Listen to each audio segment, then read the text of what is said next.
পশ্চিমবঙ্গ বিধানসভাতে একটা এমন ঘটনা ঘটেছিল যাতে আপনারা সাংবাদিকরা আমার কাছে অভিযোগ করেছিলেন যে বিরোধী দলের নেতা তিনি যখন পল্লীগতে ঢুকছিলেন আপনারা তাকে কিছু জিজ্ঞাসাবাদ করছিলেন, তখন তাদের ওপরে যারা সিআরপিএফ এর সিকিউরিটি গার্ড ছিল তারা এমনভাবে আক্রমণ করেছে এবং তাদের বন্দুকের পেছনটা দিয়ে গুঁতো মেরেছে, অনেকে ইনজিওর্ড হয়েছিল। আমার কাছে চিঠি আপনারা দিয়েছেন। তার পরিপ্রেক্ষিতে আমি সিদ্ধান্ত নিয়েছিলাম যে এই ধরনের সিআরপিএফ এর সিকিউরিটি কেন্দ্রীয় বাহিনী বা সিকিউরিটি নিয়ে তারা ঢুকতে পারবে না, এবং সেইটার বিরুদ্ধে ওরা হাইকোর্টে আবেদন করেছিলেন যে অন্যান্য মন্ত্রীদের সিকিউরিটি যখন ঢুকছে আমরা কেন ঢুকতে পারবো না। এবং আমরা বলেছি যে আমাদের এখানে আর্মস দিয়ে কোনো সিকিউরিটি ঢুকবে না, এবং আপনারা লক্ষ্য করে দেবেন যারা সিকিউরিটি আছে তারা হয়তো আমাদের অধিবেশন কক্ষ পর্যন্ত পৌঁছে দিয়ে তারা চলে যান।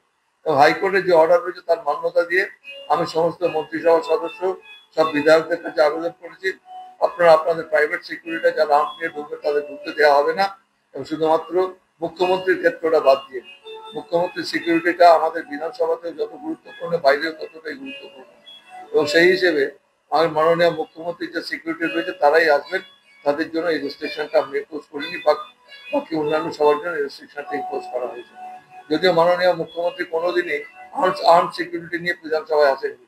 আজ পর্যন্ত আমরা দেখেছি, আপনারাও লক্ষ্য করে দেখবেন, মাননীয় মুখ্যমন্ত্রী যখন ঢোকেন তার প্রাইভেট সিকিউরিটি বলতে একজন দুজন আসেন, আর বাকিরা যারা রয়েছেন তারা একটু ভেতরে ঢোকেন না, আর্মস নিয়ে তো ঢোকেনই না। সুতরাং আমাদের যে হাইকোর্টের নির্দেশিকা সেটা মেনেই আমরা সবাই কর্মসূচি করেছি। না, সেটা সরকার যদি চিন্তা ভাবনা করেন বা আমাদের আলোচনা আমরা করবো, আমরা ঠিকই আছে, আমাদের এটা কিছু বিতর্ক করার কিছু নেই। কারণ আমরা চাই না যে আমাদের লোকসভাতেও একই জিনিস রয়েছে, সিকিউরিটি নিয়ে ঢুকতে দেওয়া হয় না, আনসিকিউরিটি তো বটেই।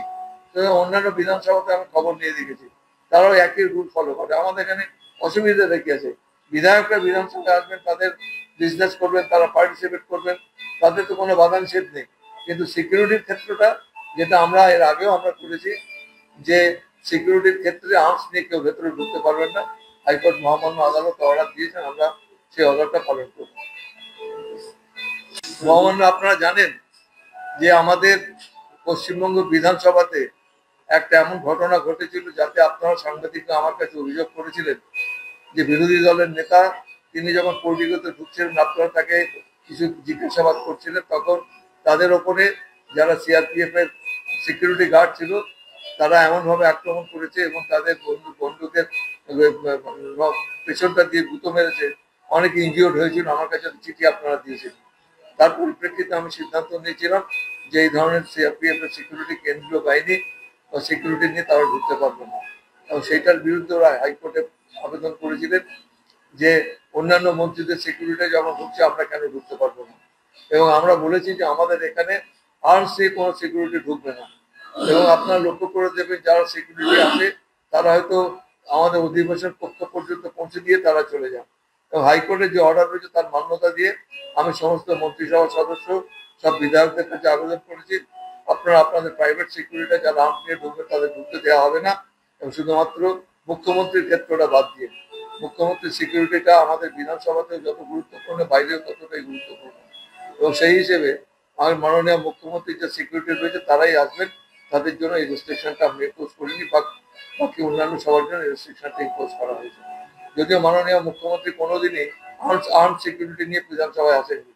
আজ পর্যন্ত আমরা দেখেছি, আপনারাও লক্ষ্য করে দেখবেন, মাননীয় মুখ্যমন্ত্রী যখন ঢোকেন তার প্রাইভেট সিকিউরিটি বলতে একজন দুজন আসেন, আর বাকিরা যারা রয়েছেন তারা একটু ভেতরে ঢোকেন না, আর্মস নিয়ে তো ঢোকেনই না। সুতরাং আমাদের যে হাইকোর্টের নির্দেশিকা সেটা মেনেই আমরা সবাই কর্মসূচি